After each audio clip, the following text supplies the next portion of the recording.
ഇത് കണ്ടോ, ഇന്നത്തെ സൂപ്പർ ഐറ്റം കുമ്പളപ്പമാണേ. വഴണയില എവിടെ നിന്ന് കിട്ടിയെന്നല്ലേ ഇപ്പോൾ ആലോചിക്കുന്നത്. അതും ഇത്രയും ഫ്രഷ് ആയിട്ടുള്ള വഴണയില. ഇതെൻ്റെ കൂട്ടുകാരി എനിക്ക് നാട്ടിൽ നിന്ന് കൊണ്ട് തന്നതാണേ.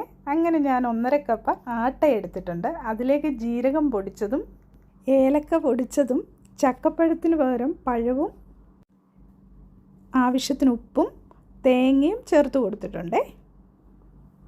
ശർക്കര പാനിയാക്കിയതും ചേർത്ത് നന്നായിട്ടതൊന്ന് കുഴച്ചെടുക്കുന്നുണ്ടേ. ഇനി നമുക്ക് ഇലയിലേക്ക് ഇതൊന്ന് വെച്ച് കൊടുക്കാമേ. ഈ ഇല കൊണ്ടുവന്ന ആളെനിക്ക് ഈർക്കിലും കൊണ്ടു തന്നേ.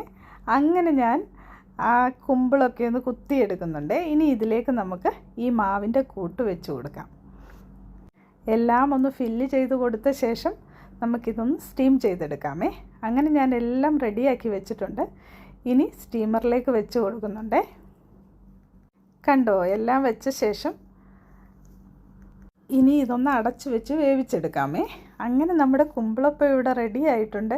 എന്നാ മണമാണ് വരുന്നതെന്നറിയാമോ? അങ്ങനെ ഞാൻ നല്ല സൂപ്പർ ഒരു ചായയോടെ എടുക്കുന്നുണ്ട്. ബൂസ്റ്റ് ചായ തന്നെ ആയിക്കോട്ടെ. അങ്ങനെ ബൂസ്റ്റൊക്കെ ഇട്ട് നന്നായിട്ടതൊന്ന് അടിച്ചെടുത്തിട്ടുണ്ട്. ഇനി നമ്മുടെ കുമ്പിളപ്പമൊക്കെ ഒന്ന് ഇലയിൽ നിന്ന് തുറന്നെടുക്കാമേ. കണ്ടോ, നല്ല പെർഫെക്റ്റായിട്ട് കിട്ടിയിട്ടുണ്ട്. സൂപ്പർ ടേസ്റ്റിയാണ്. Thank you for watching.